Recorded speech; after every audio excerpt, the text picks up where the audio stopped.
Okay, guitar people out there, this is Brian, and I have installed a Duesenberg Les Trem II on my Gibson SG ONE, okay? It's got one pickup. It's from like 1998. And I want to give you sort of a scientific test to show you how this thing stays in tune. Now it has a little help because I've got already installed some Spiegel made in the USA locking tuners. Am I saying that right? Yep, Spiegels. Okay, so they're on there and they really work in keeping this guitar in tune even before the Duesenberg Tremolo system. So I'm going to first bend some strings, let you see the tuner, and then do the same thing by using the trem bar. So here we go, no trem bar, bending strings. Can you see? There we go. There's the high E. I want to be in green. Here we go. Boom, green. All right, here we go.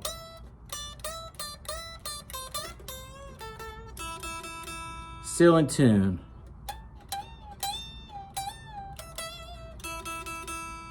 All right, time for the B string. Little off. Not bad. Okay, a little off. I fixed it. All right, here's the G. Boom, in the green.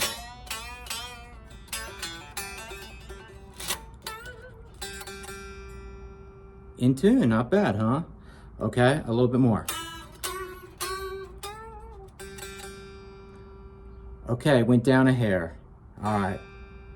All right, here's the D string. Ooh, let's get them in tune, okay. All right, hold on now. Come on, baby. Okay, here we go.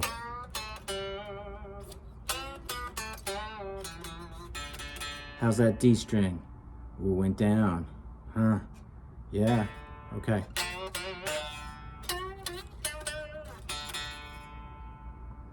Okay, A string.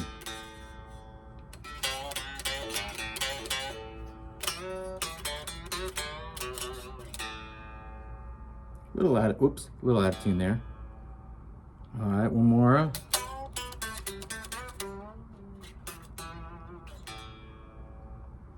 Okay, and finally the E. How's he looking? Uh-oh, uh-oh, uh-oh. Come on. Here we go. Okay.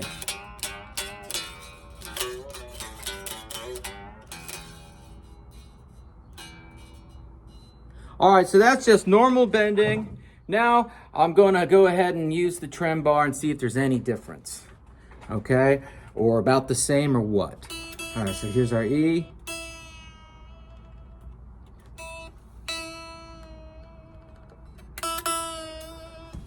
All right. Okay, sharped just a hair. All right, consistent though. Here's the B. First get it in green. Come on, baby. Shoot, wrong thing.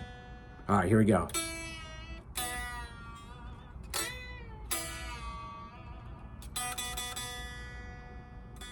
All right, went flat a bit. Here's the G. Oops, that was my bad. I turned it wrong. Here's the G. Can you hear that? Went sharp a bit. Here's the D. D, D, D.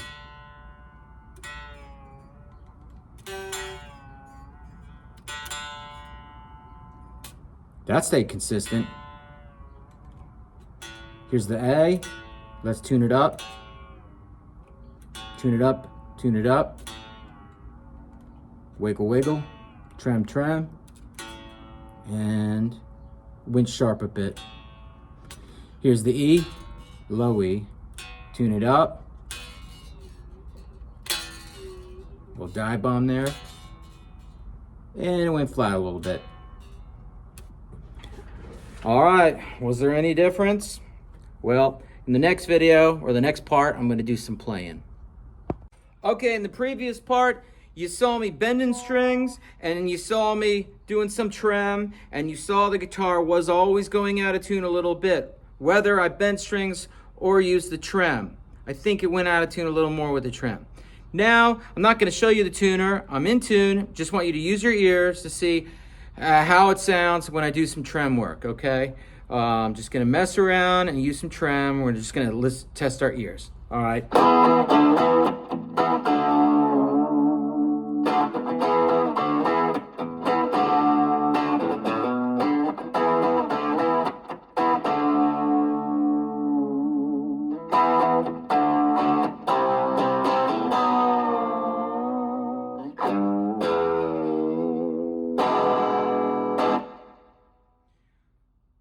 Okay. I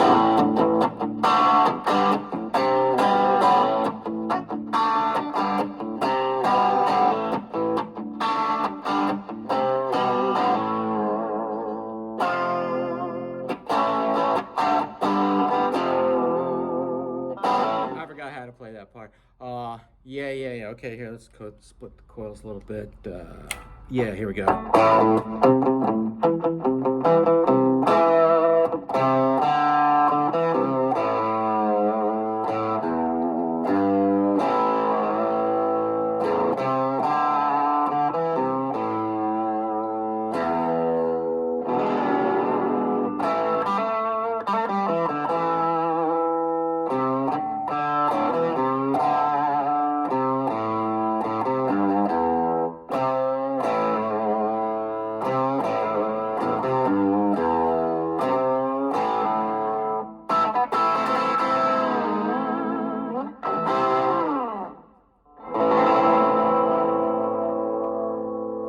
Go clean.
Okay. Oh, sheesh, I don't know.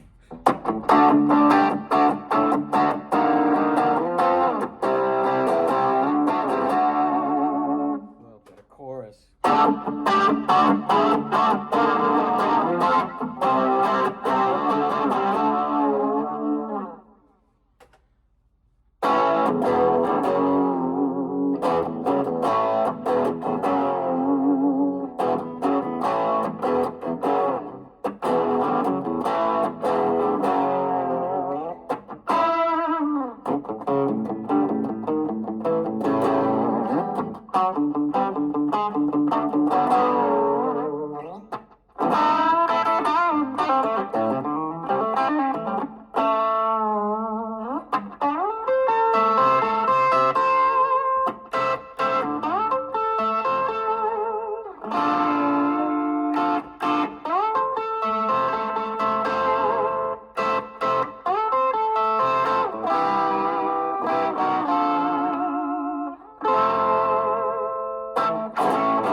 And I don't know, we're almost there.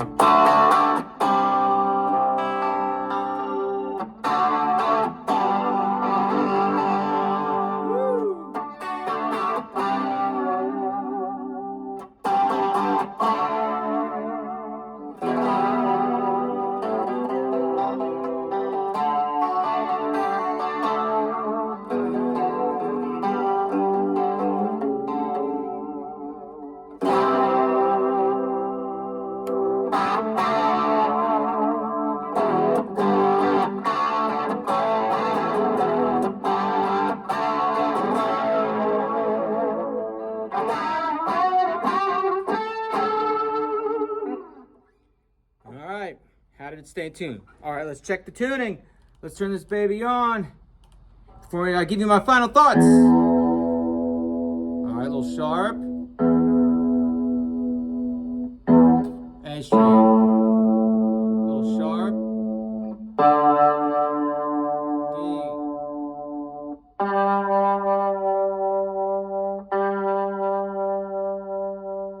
There it is. A little sharp on the B, just a little bit.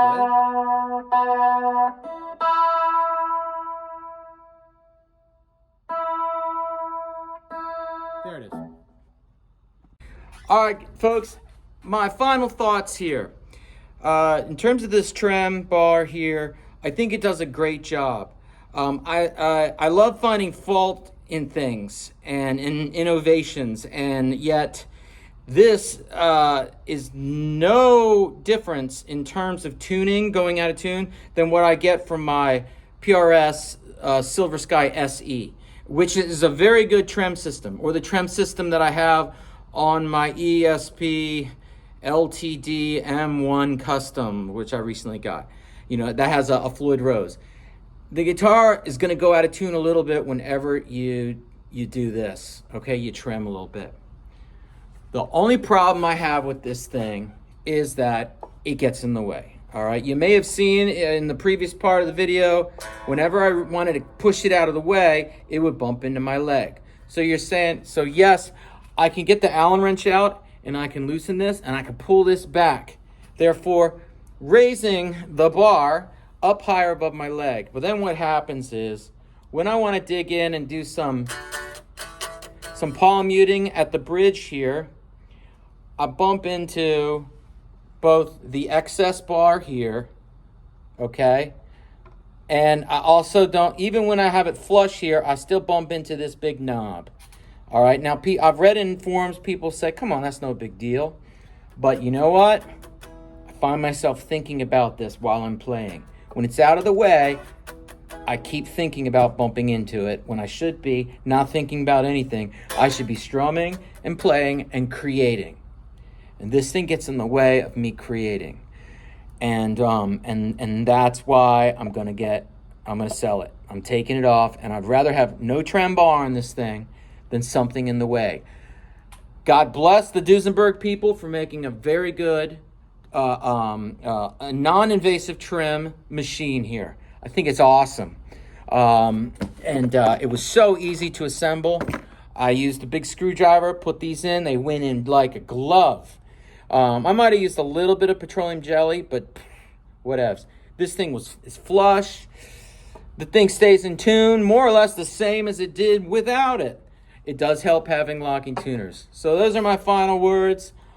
I'm not going to use it. If you're the kind of person who doesn't think too much like I do, I think too much. But if you don't think a lot and you're okay with bumping into this thing while you're playing and kicking it out of the way, then you're going to love this. Because I guess it's no different than having a Bigsby. It might be a good alternative for Bigsby people. But I personally prefer the PRS trem bars, the Fender trem bars, and Floyd Roses. Peace out.